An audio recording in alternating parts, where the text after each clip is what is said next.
E aí, amores, vamos para a nossa terceira propriedade coligativa. Prestem bastante atenção. Nós vimos em vídeos anteriores que quando nós adicionamos soluto e um solvente, o soluto ele diminui a pressão do vapor do solvente, né? Ele dificulta a capacidade que o solvente tem de escapar. Concorda? E nós chamamos de tonoscopia, tonometria. Ao adicionarmos soluto e um solvente, o soluto dificulta a capacidade que a água tem de escapar e, consequentemente, você vai demandar mais energia para que esse escape aconteça. Aí você faz com que haja um aumento do ponto de ebulição e você chama isso de ebuliometria ou ebulioscopia. Estão lembrados bem direitinho, né? O que nós vamos agora discutir não é mais a pressão de vapor, não é mais a ebulição, e sim o poder de congelamento do solvente quando nós adicionamos o soluto. Então nós vamos estudar como o congelamento do solvente ele sofre interferência ao adicionarmos o soluto. Então a gente vai trabalhar a chamada criometria ou crioscopia, ok? Então vamos ver se vocês entendem bem direitinho. Quando você tem um solvente puro, por exemplo a água, e você coloca sal de cozinha, o NaCl, o NaCl ele se dissocia em Na+ e Cl-. Concordam? Sim, Anazinho. Aí o Na+ do sal vai começar a exercer uma atração no oxigênio da água, que é negativo. Enquanto o Cl- do sal vai exercer uma atração no hidrogênio da água, que é positivo. De forma que as moléculas da água vão ficar agora mais presas a esses íons. Tanto é que as moléculas da água envolvem esses íons através de uma camada chamada de solvatação, né? Ou de hidratação. Aqueles íons ali ficam solvatados, ficam hidratados à medida simplesmente que você compreende que esses íons vão começar a exercer uma atração nas moléculas de água e vice-versa. O grande detalhe é você compreender o seguinte: se aquelas moléculas de água ficam mais presas aos íons, você passa a perceber que elas vão ter agora mais dificuldade de simplesmente de se juntarem. Cara, é verdade, Heron. A presença do sal vai fazer com que as moléculas de água não consigam se reunir mais com tanta facilidade. Por quê? Porque os íons começam a reter as moléculas de água para si, impedindo que as moléculas de água se aproximem facilmente. Ao ponto que a gente começa a perceber que a presença do sal dificulta o congelamento da água. Porque a água agora não vai conseguir se aproximar com a mesma facilidade que se aproximaria se não tivesse aquele soluto, se não tivesse, por exemplo, o sal de cozinha. Mas, Heron, você deu um exemplo acerca de um composto iônico. E se o composto não fosse iônico, qual é o problema? Se você pega um soluto que é colocar na água, esse soluto ele vai interagir com a água através, possivelmente, de pontos de hidrogênio ou de dipolo permanente, ou no caso, por exemplo, do sal de cozinha, numa relação íon-dipolo. Então o soluto vai trazer interferência e vai fazer com que as moléculas de água elas fiquem ali mais presas a esse soluto, fazendo com que as moléculas de água tenham dificuldade de se aproximar. Mesmo que você na hora da prova não pensasse nessa ideia de interação, você também poderia pensar na ideia de que o soluto ele ocupa o espaço. Para as moléculas de água conseguirem simplesmente se aproximar, ela começa agora a ter uma dificuldade. Por quê? Porque o soluto vai se posicionar entre as moléculas da água, por exemplo. E como o soluto se posiciona entre as moléculas da água, como é que eu vou conseguir fazer com que a água congele se ali agora existe simplesmente uma estrutura que está impedindo essa aproximação? É verdade, Heron. Então, estou te mostrando por diversos olhares a ideia de que a presença do soluto dificulta a capacidade que as moléculas de água têm de se aproximarem. Dificulta o congelamento da água. Ou seja, para que a água ela venha congelar, tendo soluto nela, é preciso que a temperatura seja ainda menor. Para que, na hora que você vá resfriando, você force essas moléculas de água a se aproximarem, para que elas venham a se tornar mais coesas e elas venham a congelar. Para isso é necessário que o soluto ele seja expulso. O que congela não é o soluto, é o solvente. Então, se existe uma molécula de soluto lá entre as moléculas de água, para que as moléculas de água elas venham a ficar coesas, é preciso que o soluto ele saia. Se tiver soluto entre as moléculas de água, como é que eu vou conseguir congelar? Então eu vou precisar forçar para que esse soluto ele seja expulso e eu consiga fazer com que as moléculas de água elas venham a congelar. Por isso que a gente estabelece a ideia de que quando você tem soluto, eu vou precisar de temperaturas ainda mais baixas para permitir que as moléculas de água se aproximem e para permitir que aquele soluto que está ali, obstáculo, ou seja, está trazendo um obstáculo, né, consiga fazer com que ele seja expulso para que as moléculas de água venham a se aproximar. Então, quando você, por exemplo, tem água e sal e você quer que haja o congelamento, você observa que as moléculas de água congelam e o sal ele fica preso na superfície do gelo. Porque aquela estrutura do sal não vai ficar inserido na água, senão a água não conseguiria congelar, senão ela não se tornaria coesa. Então a presença do soluto faz com que o ponto de congelamento da água se torne menor. Portanto, se a nível do mar a água pura congelava a 0 grau, com a presença do soluto ela vai congelar abaixo de 0. É o que nós chamamos de criometria ou crioscopia. O mesmo raciocínio que eu uso para congelamento, eu uso para fusão. Porque lembra que o ponto de fusão e de congelamento estão em equilíbrio, né? A água ela congela e funde na mesma temperatura, 0 grau, a nível do mar. Porque você sabe que para congelar ela precisaria liberar calor, perder calor, e para fundir ela precisaria absorver. É questão de ser indo-exo. A questão é que se você diminui o ponto de congelamento, você diminui também o ponto de fusão, já que eles estão ali em equilíbrio. Ou você congela ou você derrete, dentro da mesma relação. A ideia é que o soluto ele vai fazer com que esse equilíbrio aconteça num valor menor, numa temperatura menor. Então, se você olhar esse gráfico aqui, veja que esse gráfico ele é muito interessante, porque você está percebendo que esse ponto aqui, ó, que corresponde a essa temperatura, é o ponto que separa o solvente puro do solvente puro, sólido e líquido, tá vendo? Ó? Por exemplo, água sólida, gelo e água líquida. Ao colocarmos soluto, esse ponto de equilíbrio sólido-líquido, ó, vai se tornar menor. Então vai existir agora um equilíbrio entre o solvente puro sólido e a solução. Caramba, Heron, então quando eu coloco soluto nesse solvente, aí o ponto de congelamento cai. Aí vai existir um equilíbrio entre o solvente e a respectiva solução. Porque o que congela não é o soluto, não é o solvente. Então veja que o ponto de equilíbrio agora vai se tornar no valor que vai menor. Vai ter um equilíbrio entre o solvente puro sólido e a respectiva solução onde ele estava. Então entenda que você está diminuindo esse ponto de congelamento. Você está fazendo com que o ponto de congelamento se torne menor. Se a gente for analisando por um ponto de vista técnico, é dizer assim, pô, para que haja solidificação, é preciso que a pressão de vapor do líquido esteja em equilíbrio com a pressão de vapor do sólido. Se eu coloco soluto, a pressão de vapor do líquido diminui. Então eu vou precisar resfriar ainda mais para que esse equilíbrio se restabeleça, para que você volte a ter o equilíbrio entre sólido e líquido. Então é muito importante que você compreenda isso. Veja que existia um ponto de equilíbrio entre o sólido e o líquido que era um valor maior se comparado à condição quando eu adiciono soluto. Quando eu adicionei soluto e formei uma solução, o ponto de equilíbrio começou simplesmente a existir numa temperatura mais baixa. Então é extremamente importante que você compreenda essa lógica dentro de uma relação de prova. Beleza ou não? Preste atenção nisso, amores. E agora eu trago, claro, várias reflexões para que a gente possa fazer. É muito importante também vocês lembrarem que à medida que a água vai congelando e ela vai expulsando o soluto, ela vai deixando o meio externo, ou seja, o meio residual ainda mais concentrado, né? Porque se essas moléculas de água aqui se aproximam, essa caneta ela vai ter que sair. Só que na hora que ela sai, ela faz com que as águas vizinhas fiquem ainda mais concentradas, tornando esse ponto de congelamento ainda o que vai? Menor. Então quando você diz, o ponto de congelamento de água e sal é -5. É -5, iniciando a -5. Mas você vai precisar de temperaturas cada vez mais baixas para que esse congelamento venha acontecer de uma maneira mais integral, já que aquele meio vai se tornando mais concentrado. Tudo bem? E aí você observa alguns exemplos. Vamos lá.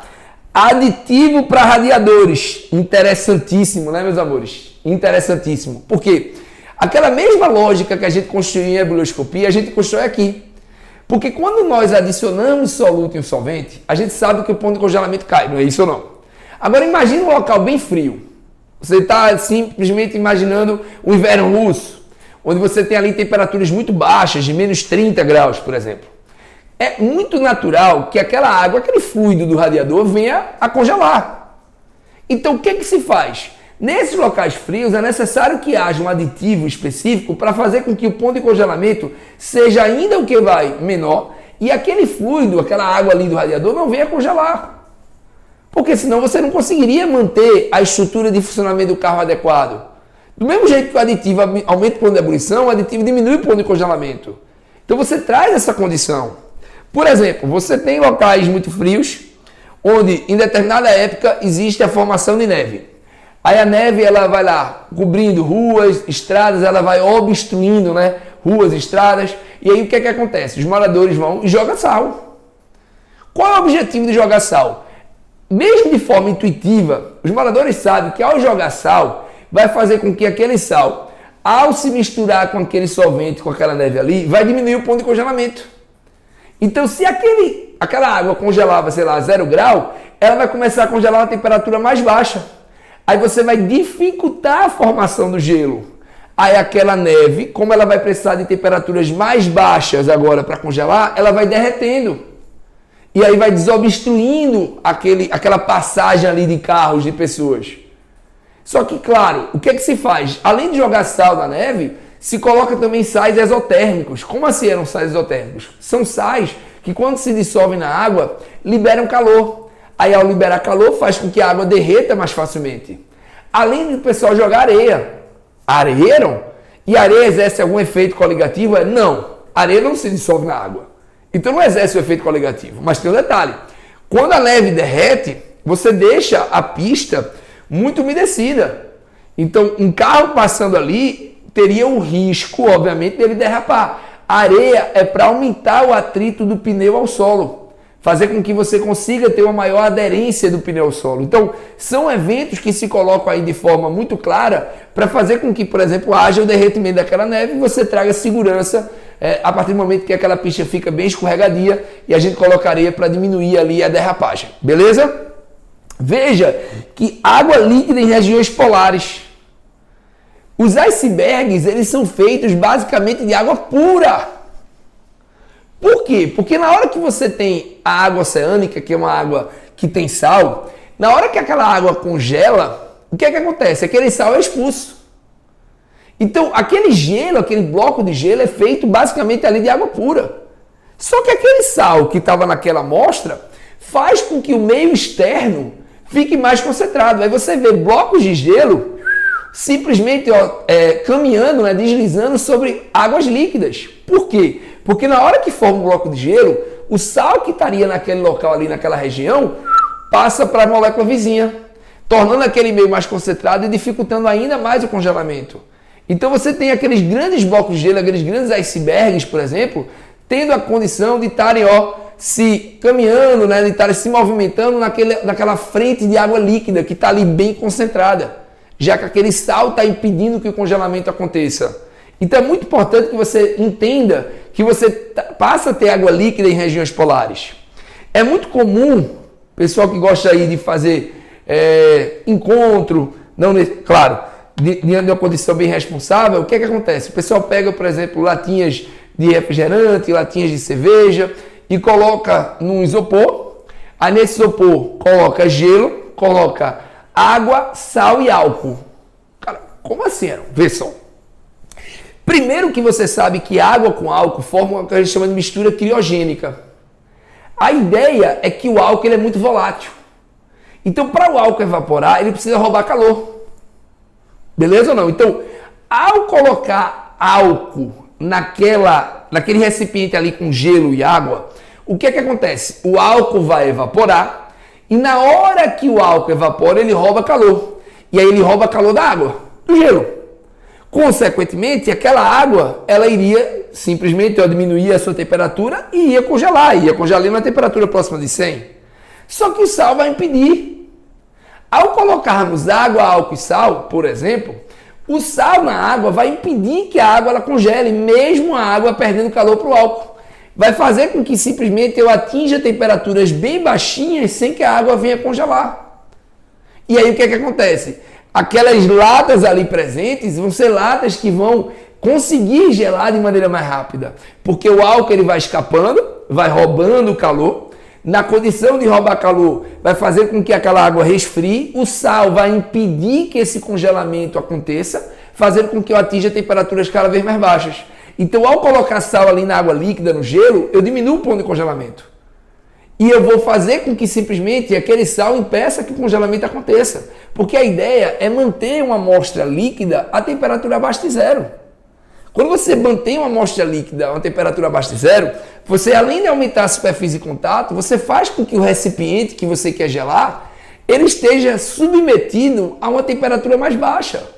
Com gelo fica 0 grau. Você prefere pegar, para gelar de maneira mais rápida, colocar uma lata no gelo a zero ou numa água líquida a menos 15? Uma água líquida a menos 15, pô.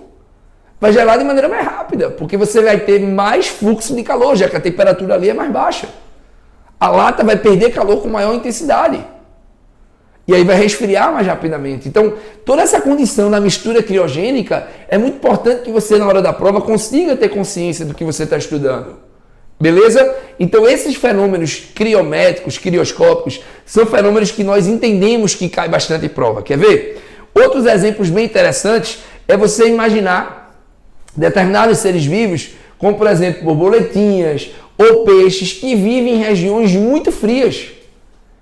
Esses seres vivos, eles produzem fluidos corporais que são de concentração mais elevada e que vão impedir o seu processo de congelamento. Para você ter ideia, esses peixes produzem proteínas anticongelantes, que faz com que aquele meio ali fique bem concentrado, fazendo com que esses fluidos corporais não venham a trazer o seu congelamento. Então, essas estruturas, por exemplo, proteicas, que dificultam esse estado coesivo, que faz com que, obviamente, você diminua a capacidade de congelar, é bem característico de espécies que vão ali sobreviver, né, em locais muito gelados, muito congelados.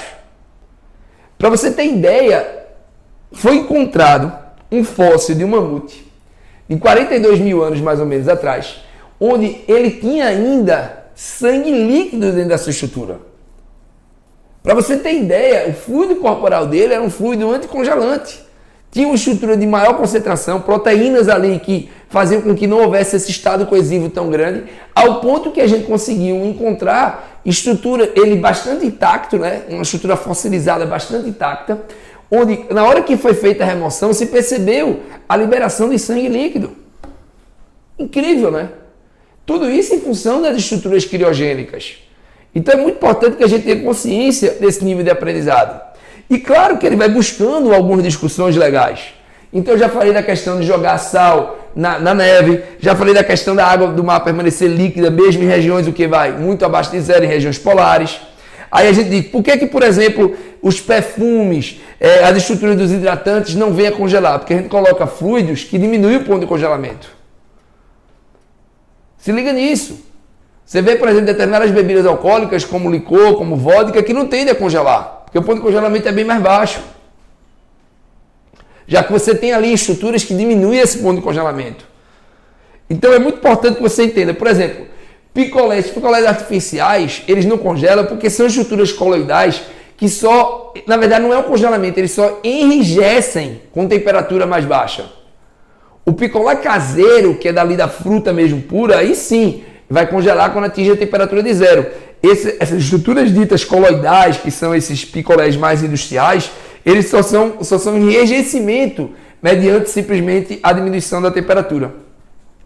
Teve uma situação bem legal que vocês devem já ter ouvido falar, que é o efeito Mpemba, que foi essa pergunta aqui de um garotinho que na época tinha ali 12 anos, e ele fez uma pergunta para o professor e provou essa discussão. Ele perguntou, se eu pegar, por exemplo, uma água que foi pré-aquecida e pegar uma água que não foi pré-aquecida, que está natural, e colocar ambas, por exemplo, no congelador, quem é que congela de maneira mais rápida? A discussão é que, claro, essa água natural, ela iria congelar de maneira mais rápida. Só que ele provou, de uma maneira até inusitada, colocando, por exemplo, estruturas ali de picolé junto com os colegas em casa, que aquela estrutura que foi pré-aquecida, ela congelou primeiro. Até hoje não existe uma explicação satisfatória para isso. O efeito Mpemba até hoje é discutido no mundo inteiro. Para você ter ideia, um garotinho conseguiu desvendar isso e trouxe toda uma discussão a nível científico. Aí, olha que interessante. Tem várias teorias para isso. Mas a água pré-aquecida, ela tende a congelar primeiro do que a água que não foi. Existem algumas explicações. Primeiro, a explicação de que quando você aquece, o ar que estava dentro da água é expulso.